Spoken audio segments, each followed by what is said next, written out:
But first, all of this is inspiring talk among jittery Republicans of yet another last-ditch effort to keep Trump from becoming the official nominee. You have a couple of guys that were badly defeated, and they're trying to organize maybe like a little bit of a delegate revolt, maybe. Donald Trump has a message for Republicans panicking about his slippage in the polls. He plans to stop the bleeding from a series of self-inflicted wounds his way. I've had more opposition from the Republican Party than I do from the Democrats. It's crazy. In the wake of the Orlando massacre, Trump stepped up his call for a temporary ban on Muslims. They're pouring in, and we don't know what we're doing. And stoked conspiracy theories that the president supports ISIS. He doesn't get it, or he gets it better than anybody understands. It's one or the other. According to one poll, 70% of Americans now view Trump unfavorably, as do a full third of Republicans. After lurching between criticizing Trump and searching for reasons to forgive him, Republican leaders challenged to defend their nominee are now responding with a deafening silence. Yeah, I'm not going to be commenting on the presidential candidate today. It seems that it's now, I don't want to comment, and we have to run out the clock here. Yeah. Welcome to our world. So, could a Stop Trump effort turn into a convention coup? And if so, how? If the polling in the contested Senate races starts dropping for the Republican candidates, that could cause a general panic amongst all the elected officials not named Donald Trump. Already, dozens of delegates are organizing an effort to replace Trump at the convention. Kendall Unruh, a Colorado delegate and Rules Committee member bound to Ted Cruz, has circulated a conscience clause that she plans to introduce. The delegates have always had the right to conscience and the free will to be able to unbind themselves. And so I say that we had the kryptonite, we had the power to be able to unbind, but we were told that it was just a hunk of glass. Other options? A vote to unbind the delegates or require a supermajority to win the nomination on the first ballot. For delegates looking to stop Trump, the alternative is unclear. No challenger has stepped up. Who are they going to pick? I've beat everybody. But I don't mean beat. I beat the hell out of them. Right? Well, earlier this week, I sat down with the Speaker of the House, Paul Ryan, and talked about his dilemma. Keep his party united or reject a presidential candidate whose values he does not share. Well, first of all, I feel like I have certain responsibilities as not just Congressman Paul Ryan from the 1st District of Wisconsin, but as Speaker of the House. And imagine the Speaker of the House not supporting the duly elected nominee of our party, therefore creating a chasm in our party to split us in half, which basically helps deny us the White House and strong majorities in Congress. The last thing I want to see happen is another Democrat in the White House. I don't want to see Hillary Clinton as president. I want to see a strong majority in the House and the Senate. And I think the way to achieve those goals is to have a more unified party than a disunified party. Now, having said that, you know me well, Chuck. If something is done and said that I don't agree with, that I think puts a bad label on conservatism, then I'm going to speak out on it, as I have, as I will continue to do, and I hope I don't have to keep doing. You just made a case, though, of party over country. No, I didn't. I think there's a lot of things in the company. I know Hillary Clinton won't agree with anything we want to do. She'll put a bad judge on the Supreme Court. She won't agree with any of the conservative reforms we're trying to do. I have spoken with our nominee a number of times about our agenda, about conservative principles, and about the policies we need to put in place in order to save the country. And we have so much more common ground than any other thing. And that is why I'm voting for our nominee. Because look, how did he reassure you, though? How did he reassure you? Why do you trust him? Because you've asked him to tone things down. You've asked him to reconsider some things. And then you hear so-and-so did reassure you in private that he would possibly back off the Muslim ban. And then he goes right on with it, and then some. He essentially accused the president of treason. One thing, he went a little far. I didn't actually hear. I've heard about this. I didn't hear those comments. I'm a little busy, so I don't read everything he says every day. Let me just say this. One thing I know for certain, Hillary Clinton is going to continue taking the country in the wrong direction. She's going to make a once-in-generational choice at the Supreme Court that's going to be a bad one, where we lose sight of the Constitution. And I do believe, from speaking and from his public pronouncements, we have more common ground than not. And yes, there are things that he has said that I don't agree with. There are policies he's pursuing that I don't agree with. And in the legislative branch, a separate but equal branch of government, we will litigate those things in the future. You do have a point, though, where if he runs this way and loses, he stains the Republican Party. That's why. And then suddenly, not only do you lose the White House, but now you've got to explain your support for him, and a lot of other people have to explain why the party went to him, and it was a disaster. If that's what ends up happening. Back up for a second. Who went to him? He won the election. The voters picked him. He beat Ted Cruz and Marco Rubio and Jeb Bush and everybody else in Ohio and Wisconsin and all the rest of the country. Actually, and won. Well, he didn't win Wisconsin, or Ohio. But you just picked the two states my you didn't point. win, but fair enough. He won the election. The voters voted for him. That's the point. He's winning. He won the delegates. That's the choice they made. This isn't a top-down party where a handful of people pick our nominee and the president. The voters picked him. That's the choice they made. What can I control? That's not something I can control. As Speaker of the House, what I can control is, can I help add substance to this conversation? Can I bring ideas to the table? Can I lead the House Republicans to take our conservative principles and apply them to the problems of the day, to give people solutions that improve their lives, and try to inject some substance in this conversation, bring an agenda to the country? That's what we're doing. So here's what I worry about, Chuck. I don't worry every day about what Donald Trump says and does. I worry about what I can do to help make this a better country, to help improve things, to help make this campaign one more about substance and ideas. And that's what we're doing here as House Republicans. Go to better.gop, look at our Better Way agenda that we're rolling out. We're trying to add some substance to this conversation so that people know where we're trying to go to get this country fixed. You said something interesting earlier in your answer, and I meant to follow up on that, and we went down a little bit. When you said you had a duty as Speaker of the House, are you implying that Congressman Paul Ryan, Ways and Means Chairman Paul Ryan, might have made another decision? Well, I am Speaker of the House, Paul Ryan, and that's who I am, and that's my responsibility. But it's interesting, you're not... I'm not going to go into the hypotheticals. I have a responsibility, and that is to not try and disunify our party and disrespect the voters, Republican primary voters of America.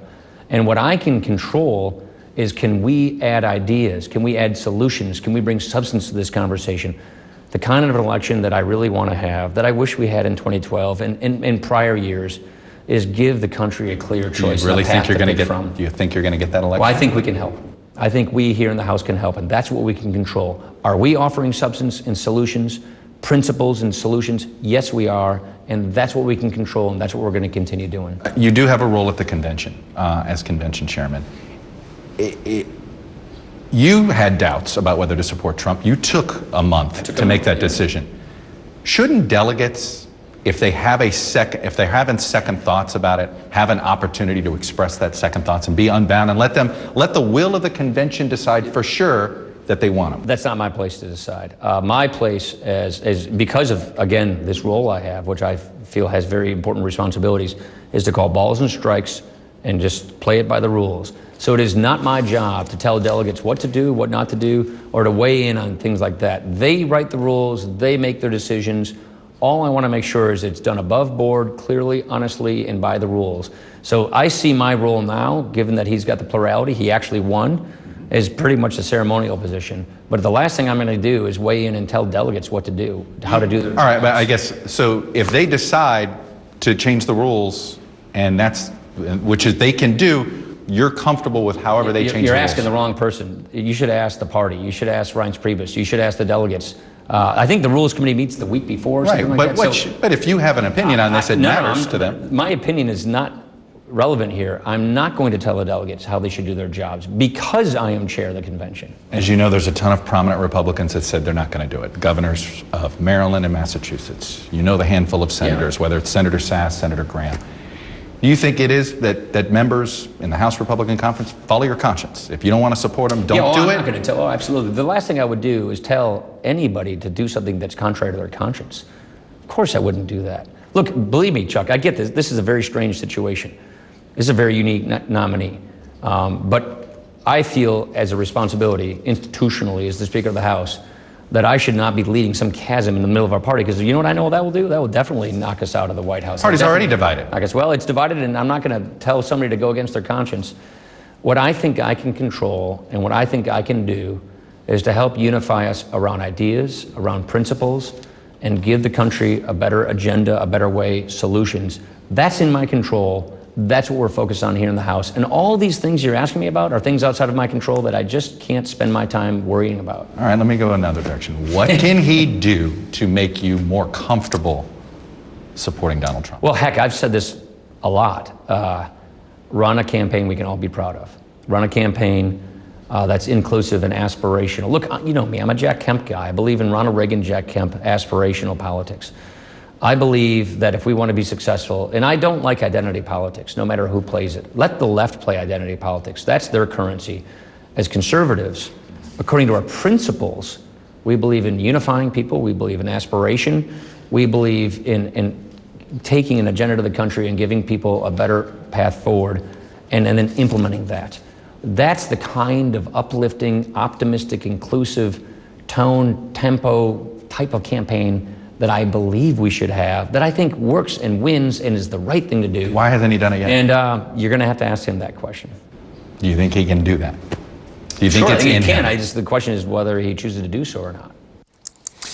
Well, hearing the Speaker of the House tell members of his own party that they have a hall pass to walk away from their presidential nominee was extraordinary. And not surprisingly, Donald Trump was eager to respond. My colleague Hallie Jackson caught up with Trump yesterday, just before he held his rally in Las Vegas. What we have to do with the Republican Party is unify.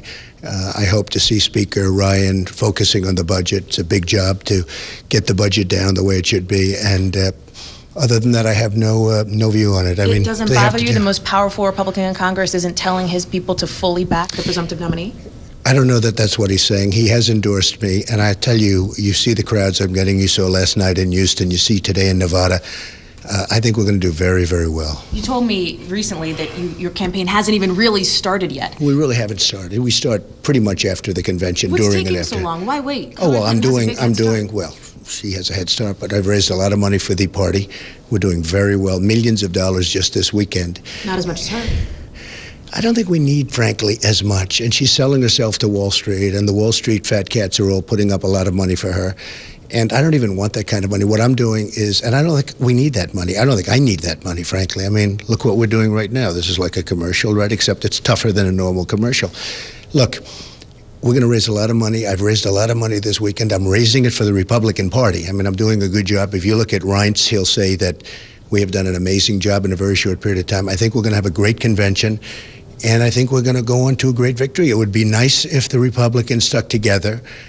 I think because I'm a different kind of a candidate, and you know, Paul Ryan said that, I'm a different kind of a candidate, I think that I win either way. I can win one way or the other. With them or without them? I do believe that. But I think it, because I obviously won the primaries without them. You know, I'm an outsider, and I won the primaries. I do believe that we can win either way, but it would be nice if we stuck together. Last one for you before they pull me out of here. You talk about, you know, I talked to a lot of Republicans. Your critics say within your own party, your campaign is not organized well enough. It doesn't have the money, and it doesn't have the infrastructure in the battleground states. How do you combat that perception? What are you doing to basically reassure people in your own party that you can actually win? There's a real deep concern about Well, that. if it were short of money, because we're raising a lot of money for the party, but if it were short of money for myself, I would put up my own money. I mean, I just put up my own money if it was at all short of money. How much would you put up? I'd put up whatever I need to win. I'd put up my own money. I wouldn't be that generous with it outside. I mean, frankly, people have to contribute money. People have to endorse. People have to really come through. Now, I think, you know, the one thing they're not doing is I've had so many endorsements. I mean, Darrell Issa called yesterday, and so many people have endorsed me. We have so many great endorsements. Nobody ever talks about that. The delegates at the convention trying to overthrow. I don't believe that. I think that's the press. Number one, they can't do it legally. Number two, I worked for 1 year, and we won all of those delegates. I guess I'm at almost 1,600, 15 to 1,600. Remember they said the most we could get is 1,200, would be short of the magic number, and I got close to 1,600. So we worked for a year, along with other people, and I competed along with a lot of establishment people. I beat them all, and now a couple of them would like to come in through the back door.